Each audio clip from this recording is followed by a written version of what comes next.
Bonjour Monsieur Picardi, merci d'avoir accepté de réaliser cette petite conférence pour le Bioéthicote. Bonjour. Donc vous avez réalisé un doctorat en philosophie et vous vous intéressez notamment à la philosophie socratique. Et donc est-ce que vous pouvez nous expliquer qui il est pour vous et ce que ça a impliqué dans votre vie et ce que ça implique maintenant encore actuellement? Alors, Socrate, d'abord, c'est une rencontre. Une grande rencontre, et en plus de manière très inopinée. Je suis arrivé à la fin de mon master avec un mémoire qui travaillait deux choses en même temps. J'ai fait un mémoire sur la littérature au XVIIe siècle, sur Molière, et d'ailleurs une pièce assez surprenante, encore maintenant, qui s'appelle Le Misanthrope. Je ne sais pas si vous vous souvenez à quoi ça correspond. Le misanthrope, c'est une personne qui veut absolument dire la vérité à une société qui ne veut pas l'entendre. Mon travail de mémoire était là-dessus, et en même temps, pour éclairer cette pièce, j'avais étudié des études et des recherches sur la philosophie ancienne. Notamment, pour citer des noms, Michel Foucault et Pierre Hadot, qui avaient quelque part redécouvert la manière de lire la philosophie ancienne, non pas comme on lit la philosophie moderne, c'est-à-dire comme un système qui décrit des choses, mais comme une parole qui transforme et qui nous aide à vivre, en fait. La philosophie comme manière de vivre. Ce qui suppose tout un tas de techniques. Donc, j'étais sorti de mon master avec ce tas d'interrogations, parce qu'évidemment, un mémoire ne fait qu'ouvrir à des interrogations. Et lorsqu'il a été question, et lorsque j'ai eu la chance d'avoir la possibilité de faire un doctorat, parce que c'est un doctorat qui a été financé par le FNRS,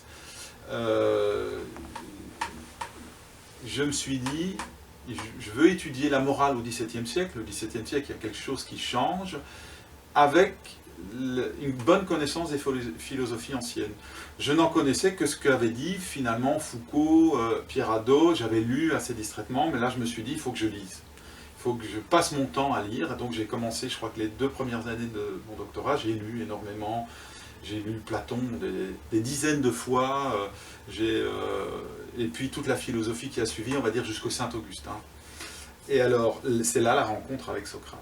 C'est là, évidemment, que la philosophie nous prend là où on n'attendait pas. Et évidemment, j'ai beaucoup de choses à dire. Qui est Socrate pour moi? Qu'est-ce que je peux en retirer pour faire une application dans ma vie? Je dirais que, et s'il y a une chose que je pourrais dire pour que ça soit un peu utile et qu'il y ait une espèce d'échange, ce que j'ai découvert avec Socrate, c'est que, enfin ce que j'ai lu littéralement, c'est dans le Phèdre de Socrate, de Platon.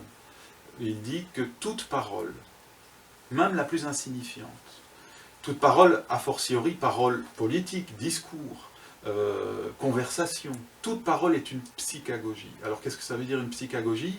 Ce n'est rien moins que la conduite de l'âme.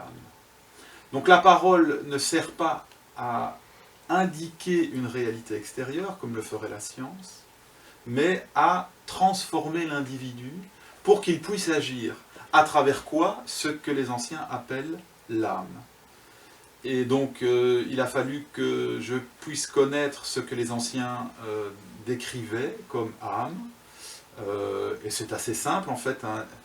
Les anciens, je vais assez rapidement là-dessus, considèrent l'âme comme un ensemble d'opérations pour l'action, qui est essentiellement politique. Donc l'affaire de l'ancien philosophe, c'est d'être un citoyen. Donc l'économie d'un côté, ce que les anciens appelaient le concupiscible, pour tout l'aspect sensible des choses, les sensations, l'irascible pour la reconnaissance sociale et pour ce qu'on appelait le thumos aussi. Donc voilà, 2 parties. Et puis enfin, ce qui est censé organiser le tout, c'est une intelligence. L'intelligence qui se dit comme comment je comprends les choses, comment je les prends avec moi, comment je les rends intelligibles. Et donc Socrate m'a fait prendre conscience de ça, que l'action commence d'abord par une transformation de son âme, par un souci de soi, le fameux souci de soi dont Michel Foucault a très bien parlé d'ailleurs, et la connaissance de soi, parce qu'évidemment tout le monde veut se soucier de soi, Mais Socrate pose la question, de quoi veux-tu te soucier quand tu veux te soucier de toi? Quel est ce soi dont tu veux te soucier? Donc c'est là qu'il dit, il faut se connaître soi-même d'abord, avant de se soucier de soi. Et donc à travers toutes ces opérations, ces techniques innombrables de transformation de soi, j'ai découvert une nouvelle manière d'être d'abord à soi-même, d'être à l'autre, et puis d'être dans ce jeu politique. Et c'est ce que Socrate appelle l'art authentiquement politique, aussi à partir du moment où tout ce travail sur soi, il le fait dans le partage, et dans l'interrogation, et dans la discussion. Donc c'est un travail sur soi, prendre soin de soi, pour finalement prendre aussi soin de l'autre. C'est deux choses dont on parle beaucoup, on n'arrête pas de dire, prenez soin de vous, prenez soin des autres, mais évidemment ici, dans ce contexte politique, on ne parle que de la crise sanitaire, et on dit, mettez un masque et vous prendrez bien soin de vous, et vous prendrez soin des autres. Sans doute, mais Socrate va plus loin. Prendre soin de soi, c'est d'abord prendre soin d'une âme qui comprend, qui touche, qui agit, et qui a besoin de reconnaissance. Donc voilà en gros ce que je peux dire autour de Socrate et de ce qu'il a changé en moi pour que je suive ce parcours et que j'ai envie d'exercer au mieux, selon mes capacités évidemment, en toute modestie, cet art le plus authentiquement politique. D'accord, donc en fait il faudrait prendre soin de nos trois parties de notre âme et en même temps prendre soin des autres. Mais au niveau politique, concrètement, actuellement, est-ce qu'il est possible d'appliquer cette philosophie et comment est-ce qu'on pourrait l'appliquer de manière générale dans la population pour changer les choses? Alors, mais ça c'est une question très importante et c'est peut-être la question qui nous concerne pour l'instant. Ici on a une intelligence de la chose politique qui ne vient plus de Socrate. Elle vient d'autres penseurs, donc il y a eu une rupture, je ne vais pas m'attarder là-dessus parce que ça va paraître trop technique, mais il y a une rupture dans l'histoire de la pensée que moi j'ai située dans ma thèse autour de Machiavel, qui fait qu'on regarde les choses qui nous paraissent importantes, et toutes ces choses se situent en dehors de soi, tel que le disait Socrate. On ne regarde plus d'abord son âme, et ses passions, son intelligence dont il faut prendre soin pour se tourner vers le monde. On regarde d'abord les choses sur lesquelles on veut mettre la main. Donc si on regarde, si on lit Le Prince de Machiavel, la première chose qu'il dit à un prince, certes, mais ça devient un modèle politique, regarde ce que les autres possèdent et essaye de voir comment tu peux te les accaparer. Essaye de voir la puissance des autres pour voir comment tu peux te mesurer. Et donc du plus loin au plus proche. Et lorsque Machiavel parle de l'âme, il l'évacue assez rapidement. Et donc pour Machiavel, les deux piliers de l'existence humaine, c'est d'un côté la richesse, ce qui se rapporte à l'économie, et la gloire. Le reste, ça ne vaut rien. Et c'est très profond parce que Machiavel, c'est le fondement de toutes les sciences humaines. Donc on se reconnaît en sociologie, en psychologie, c'est-à-dire l'expérience même de la chose humaine vient des fondements posés par Machiavel. Tout ça, ça pourrait être expliqué dans un cours d'épistémologie. Alors, la question est, à partir de là, comment est-ce qu'on peut rendre une attitude singulière, on va dire éthique à la Socrate, de portée générale? C'est normal qu'on pose cette question-là, mais cette question est posée du côté machiavélien. C'est-à-dire que pour le côté machiavélien, je vous l'ai dit, le regard est d'abord, on va dire, macroscopique. Je regarde ce qui se passe. J'ai un point de vue de surplomb sur la société, j'ai un point de vue surplomb sur d'ailleurs les sociétés qui me sont ennemies, et je vais essayer de trouver des solutions générales, comme tu as employé le mot d'ailleurs, générales. Et tout ce qui n'est pas solution générale ne vaut rien. Tout ce qui est solution singulière, c'est déjà bien, mais ça ne vaut pas grand-chose. Alors que la position socratique dit exactement l'inverse. On va essayer de poser le problème autrement. On va se poser la question de quel est le véritable pouvoir d'action d'un homme. Est-ce qu'il a un pouvoir sur des grands ensembles? Donc je prends un homme politique, Ça peut être un président, mais ça peut être un autre homme, comme moi par exemple, qui suis certes au regard d'un président très insignifiant, mais peu importe. Est-ce que moi, en tant que citoyen, j'ai un pouvoir d'action qui peut influencer des grands systèmes, des grandes infrastructures? Est-ce que j'ai un pouvoir d'action qui peut... donc on parle de multinationales pour l'instant, on parle d'État. Est-ce que j'ai un pouvoir d'action pour changer la politique dans une école, par exemple? Est-ce que j'ai un pouvoir d'action? Là, si on commence à se poser ces questions-là, on voit que finalement l'action qu'on peut mener est entravée en permanence de paramètres, de rapports de force sur lesquels moi, en tant qu'individu, et même un président de la République, a très peu de pouvoir, pour ne pas dire aucun. Et je crois qu'on est au bout de ce système qui nous laisse à penser qu'il faut un président de la République, il faut des gouvernants, des hommes politiques qui prennent des décisions et que ces décisions soient non seulement les bonnes et qui puissent être diffusées par en haut pour que ça fonctionne pour tout le monde. Alors qu'on sait très bien que la société, c'est un magma de rapports de force, chacun va essayer de tirer la couverture à soi, et quand on essaye de prendre une bonne décision, finalement, on va l'exploiter pour faire autre chose, etc. Donc voilà, Socrate dit simplement, et d'ailleurs Socrate, je parle de toute la philosophie antique, on va voir que même chez Épictète, il va dire très concisément, il va dire, de toutes les choses, il y a des choses qui dépendent de soi, et des choses qui ne dépendent pas de soi. Donc ça veut dire, il y a des choses sur lesquelles tu peux agir, et il y a des choses sur lesquelles tu ne peux pas agir.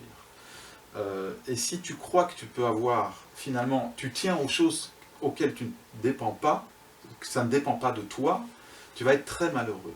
Par contre, il y a des choses sur lesquelles ça dépend de toi. Et pour Épictète, et pour toute la philosophie, hein, à partir de Socrate, et même avant d'ailleurs, les choses qui dépendent de soi, c'est les opérations de l'âme. Sur ça, je peux avoir un pouvoir. On va se poser la question après, quelle incidence ce pouvoir peut avoir par la suite. Mais si je n'agis pas d'abord sur ce sur quoi je peux avoir un pouvoir, je n'aurai de pouvoir sur rien. Et donc, pour reprendre Épictète, il dit, il faut d'abord t'appliquer à être un citoyen fidèle, loyal, humble, désintéressé. Et tout ça, tu vas pouvoir le travailler sur toi-même.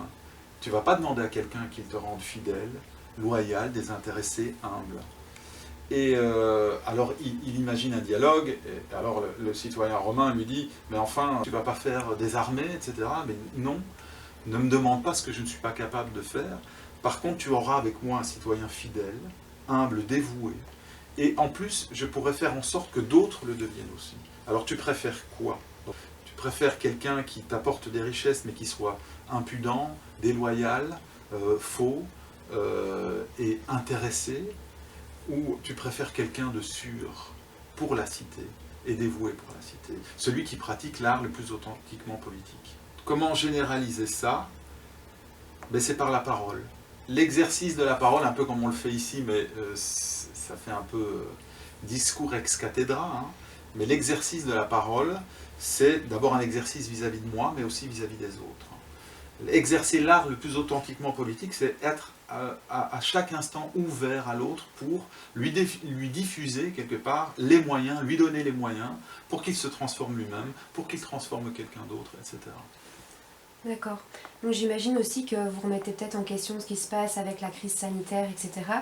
Et durant le premier confinement, vous avez écrit des lettres par rapport à tout ça. Est-ce que vous pouvez nous décrire un peu l'objet de ces lettres, l'objectif et ce que vous avez fait concrètement?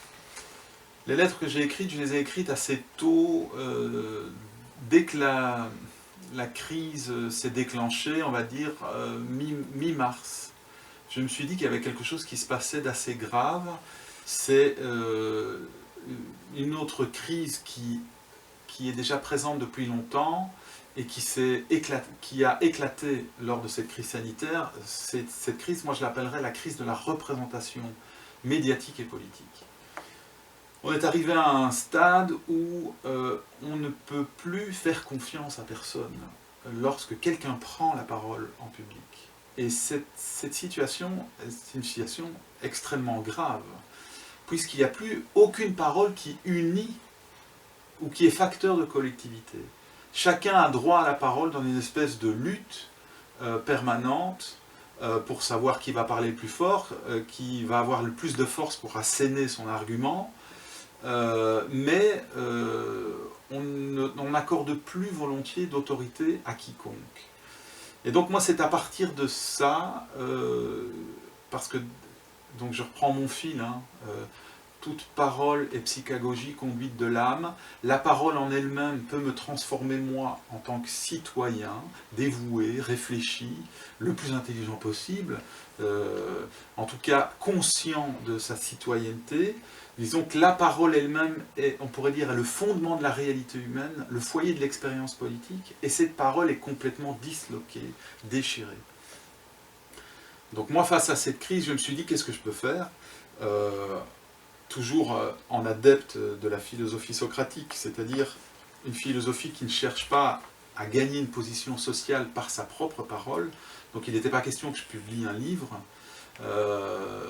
il était plutôt question ma volonté c'était de donner les outils à quiconque voulait l'entendre, pour qu'il puisse se resituer et pour qu'il puisse prendre conscience en tant que citoyen. Et donc, ces lettres ont été écrites en direct. À chaque fois, j'essaye de reprendre un peu le fil de l'actualité et je les publiais au fur et à mesure que je les écrivais. Donc, je les publiais de quelle façon? Je les enregistrais par audio et je les ai mises finalement sur YouTube pour qu'elles soient accessibles à qui veut les écouter. Et alors, dans ces lettres, j'ai imaginé une fiction, un père au tout début de la pandémie, donc en direct, qui écrit à sa fille, alors que sa fille se trouve à Rome, ou en Italie, je ne sais plus exactement quelle ville, en tout cas elle se trouve, à l'époque, je ne sais pas si vous vous souvenez, c'était l'Italie qui était la victime la plus probante de cette pandémie, c'était l'hécatombe. À travers cette mini-fiction, j'essaie de faire une analyse de la situation, sans tomber dans le piège du réductionnisme politique dans lequel on est.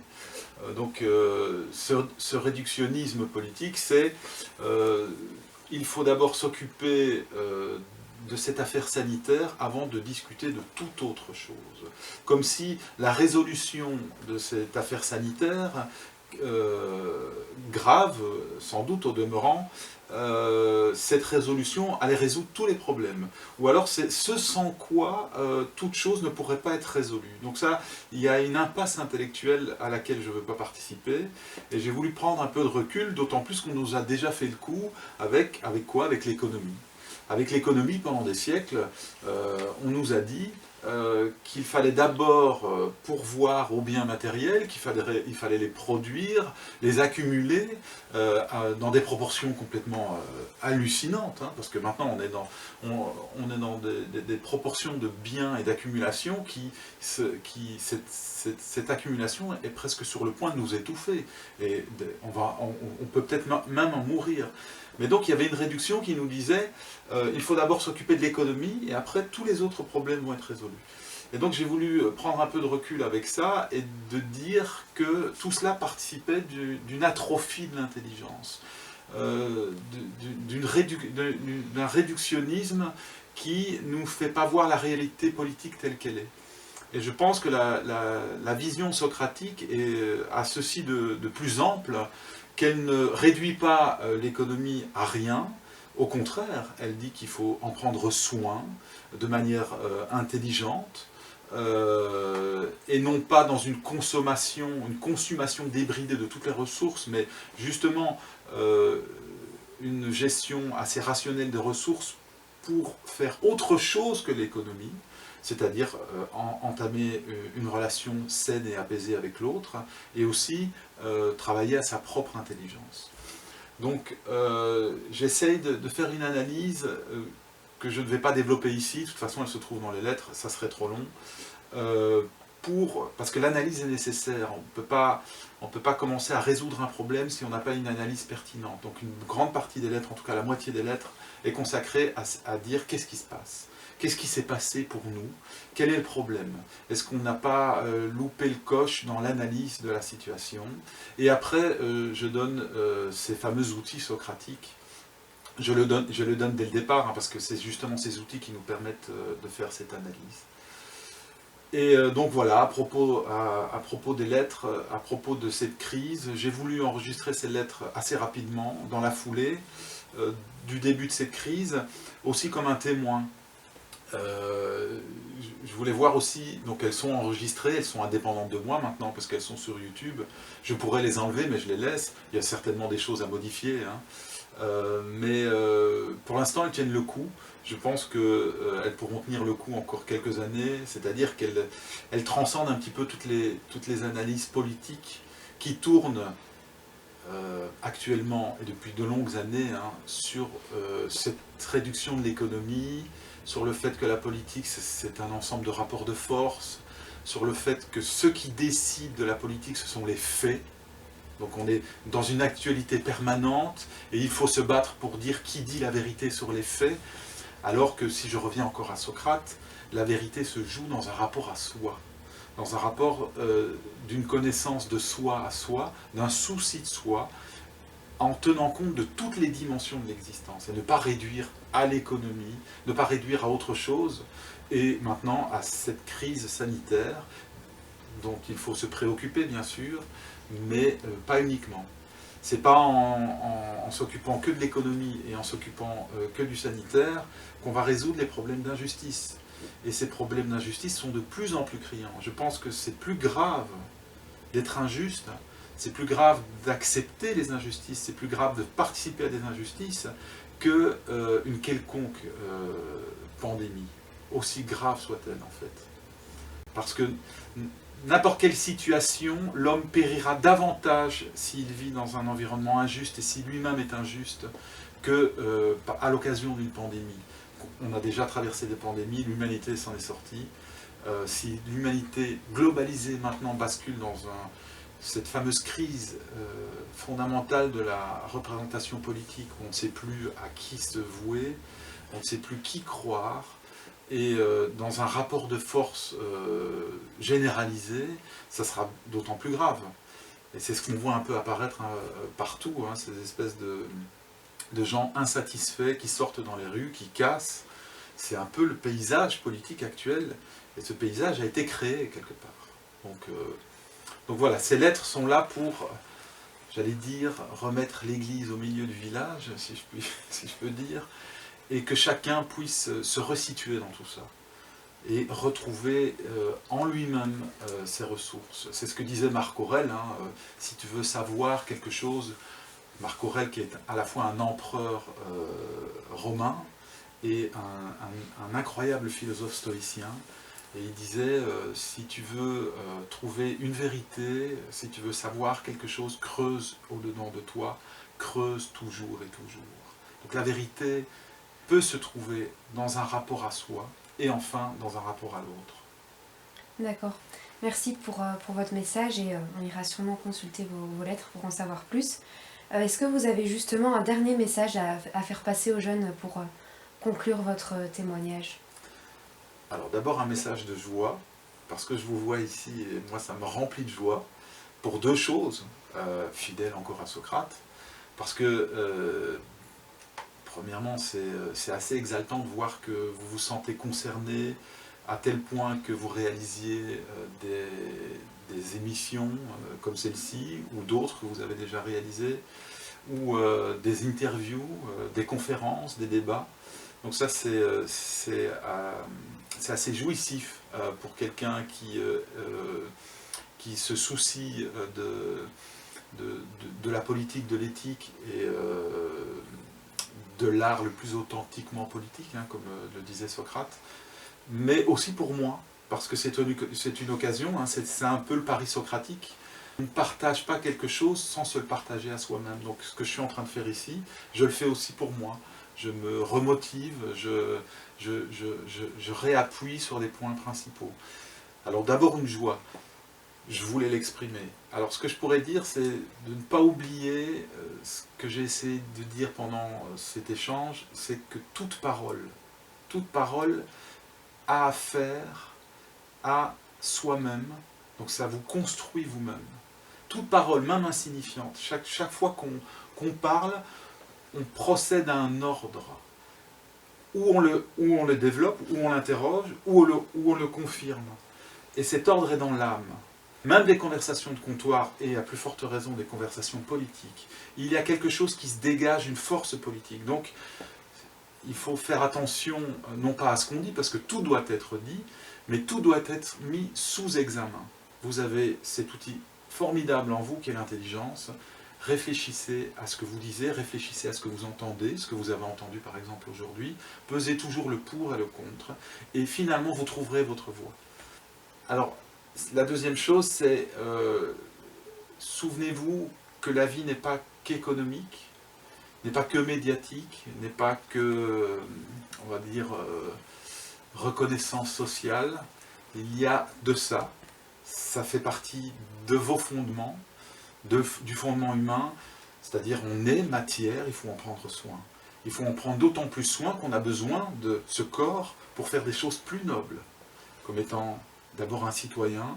Et cette autre chose plus noble, c'est aussi prendre soin de vous, chacun.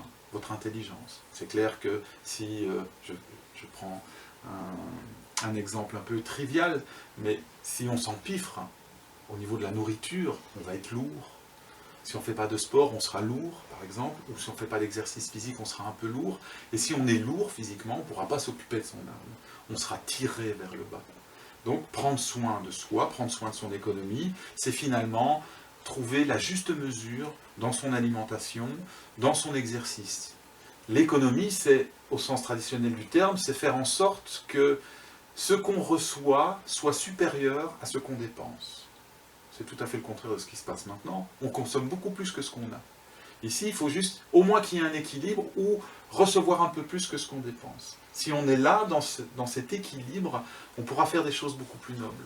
Donc il y a cette partie-là, il y a la partie de la reconnaissance qui est extrêmement importante. C'est extrêmement important parce que les gens veulent se sentir utiles et il faut qu'ils trouvent la voie pour l'être. Mais on ne pourra être utile à l'autre qu'avec beaucoup d'intelligence.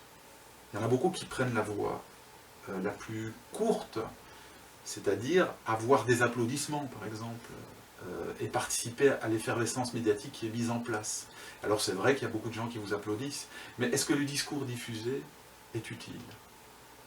Donc prendre conscience à la fois qu'on est matière, économie, système de symboles, j'ai besoin d'un échange symbolique avec l'autre pour être reconnu dans mon utilité, dans ma valeur, et puis l'intelligence. À chaque action que vous faites, essayez de voir à quelle partie vous dévouez votre énergie, vos réflexions, et prenez soin à proportion égale de tout. Avec évidemment peut-être l'intelligence qui préside à tout, qui met un peu d'harmonie. Donc voilà, ces deux choses, la parole, la force de la parole, pour son potentiel politique, éthique, et cette âme qui nous sert à penser, à réfléchir et à agir. Voilà, si vous pouvez avoir conscience de ça, je m'en réjouirai davantage. D'accord, merci beaucoup en tout cas pour toutes ces explications qui nous parlent et on essaiera d'y réfléchir et d'en prendre compte pour la suite. Merci beaucoup, bonne continuation et à bientôt j'espère. Merci, à bientôt.